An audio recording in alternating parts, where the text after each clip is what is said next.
Hello and welcome back to my channel. We are going to go over all of the books that I read in the month of October. It is pretty late at night, but I have my trusty bullet journal with me. This is the one where I log all of the books that I read, and this one I think I'm just going to go through the order in which I finished the books in the month of October. So a couple stats things. I read 13 books this month. I finished 3 physical books, 3 ebooks, and 7 audiobooks, or is it 4 ebooks and 6 audiobooks? I guess we'll have to, when we go through, we'll figure out the math there. I also finished 3 books off of my October TBR. I am 2/3 of the way through An Astronaut's Guide to Life on Earth, and I didn't even touch Threshing of a Straw. So that's that quick stats wrap up, and let's go through all of the books that I finished in October. So the first book that I finished was an audiobook, and I'll pop a picture up here. It was Nexus by Scott Westerfeld. This was the 3rd and final book in the Zeros trilogy. I listened to this one on audio from Libby, and I was able to get through it pretty quickly because of my commute, and I just feel like I'm not the targeted age range for this, and it just felt really young listening to it, so I'm glad I was able to get through it quickly. But I'm glad I finally have that series checked off my list. The next book that I finished was an ebook, and this one was When the Tides Held the Moon. I got this on KU, and I picked it up for a couple of different reasons. It fit some of the Hercule prompts because I'm working on that for this next calendar year, July to July. And it also worked for one of the Goodreads little bookmark things that I needed to get done. And it also helped me with my personal kind of like reading goal of my alphabet challenge for the author beginning with V. So this book really fulfilled a lot of things for me for all the little challenges, reading challenges that I'm doing. I just found the beginning of this book way too wordy. The middle was pretty good, but then the ending just like dragged on forever. So overall, it wasn't my favorite, but I definitely would try more things by this author.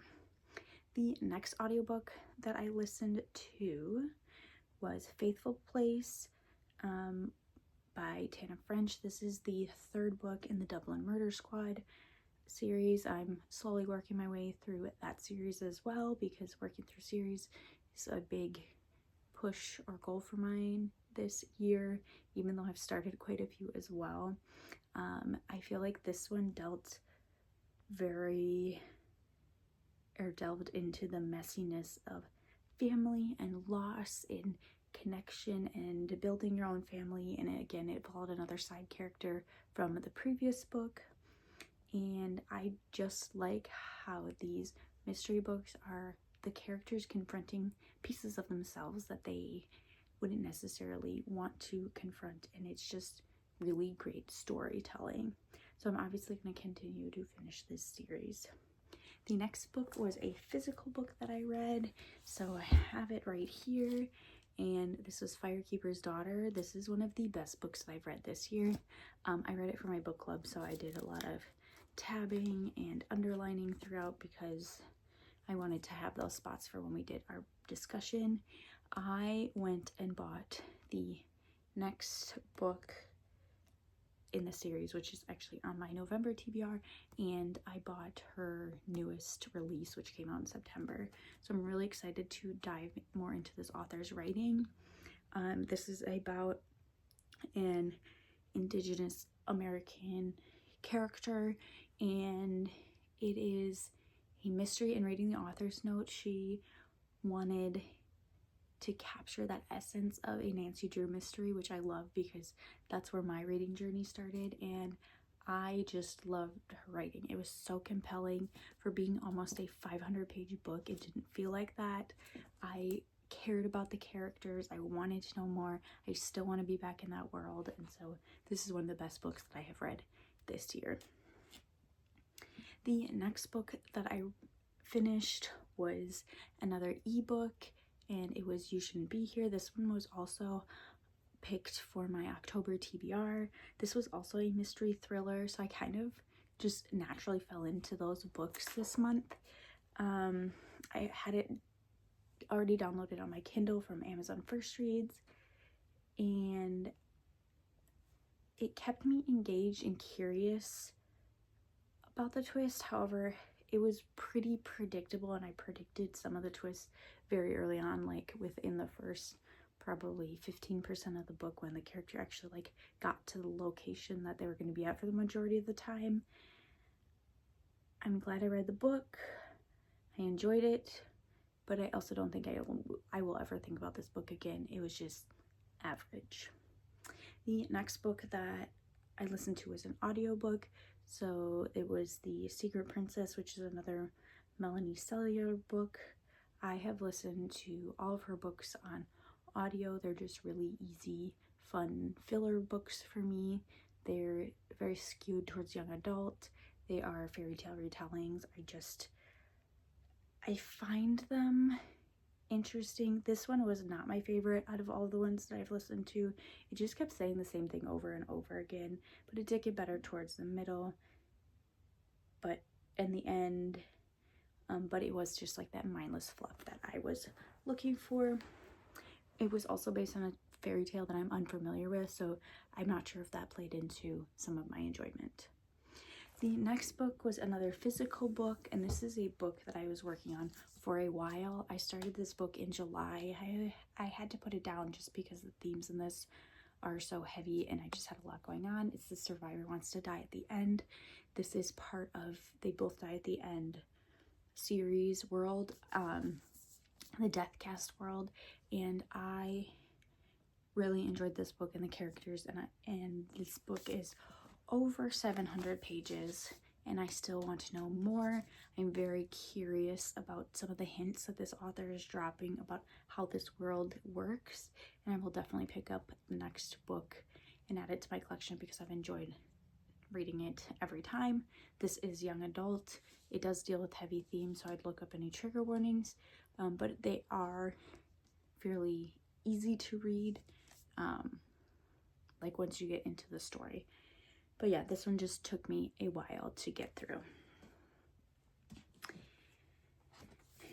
The next book that I finished was another audiobook. It was Celestial Bodies, and I'm not even going to attempt to pronounce this author's name because I will 100% butcher it.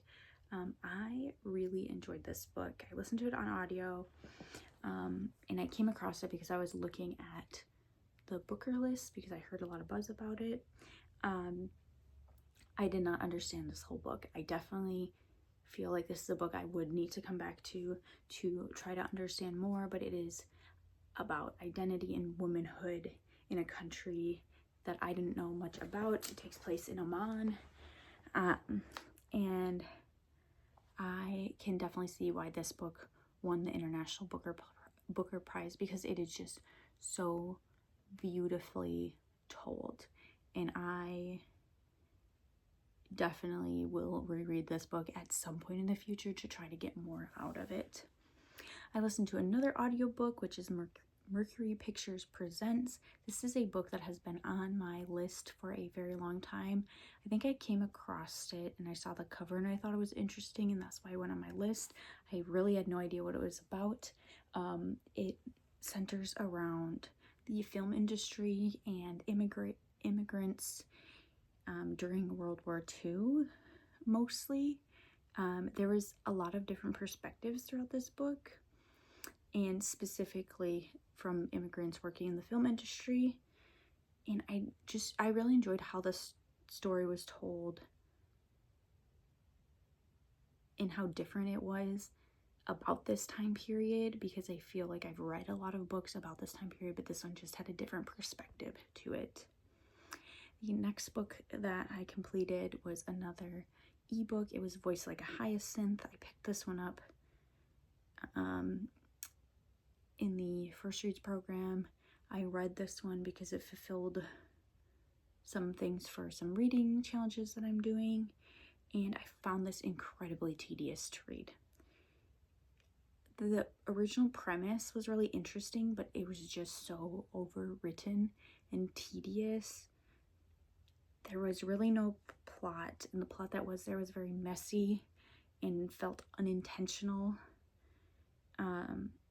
I would say that this genre was literary horror, but neither of those things were executed well, neither the literary or the horror.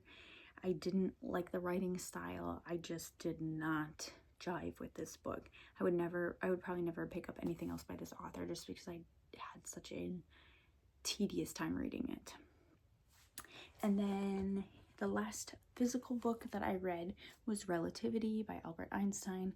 This is his explanation about the special and general theories of relativity. This was originally published in 1920.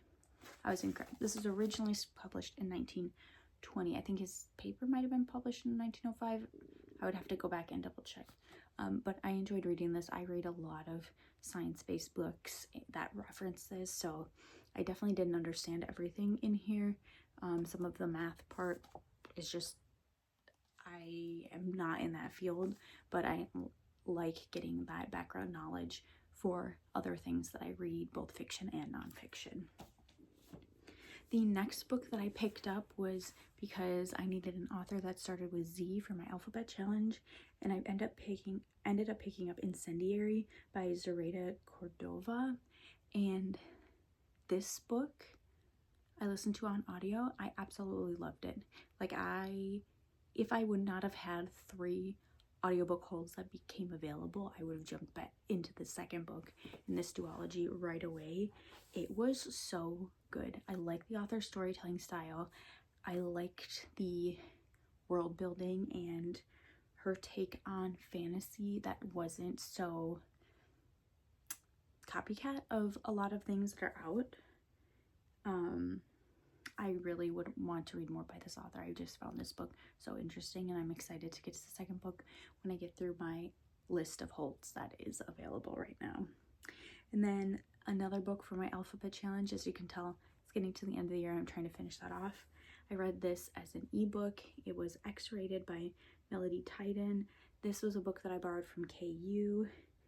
And I just thought this could be a fun romance. It was about an adult film star and the guy that moves in next door, and it was a fun romance. I felt like it was a very maturely written characters, and they handled situations maturely, and it did feel incredibly predictable, but that's what I was looking for, and I really enjoyed that. So those are all of the books that I completed in the month of October. I'm going to go back and count and give you a final count of audiobooks, ebooks, physical books. So I had 3 physical books. I had 1, 2, 3, 4. So 3 physical books, 4 ebooks, and then 6 audiobooks. So I think I did pretty well for my reading in the month of October. Thank you so much for watching, and I will see you next time. Bye.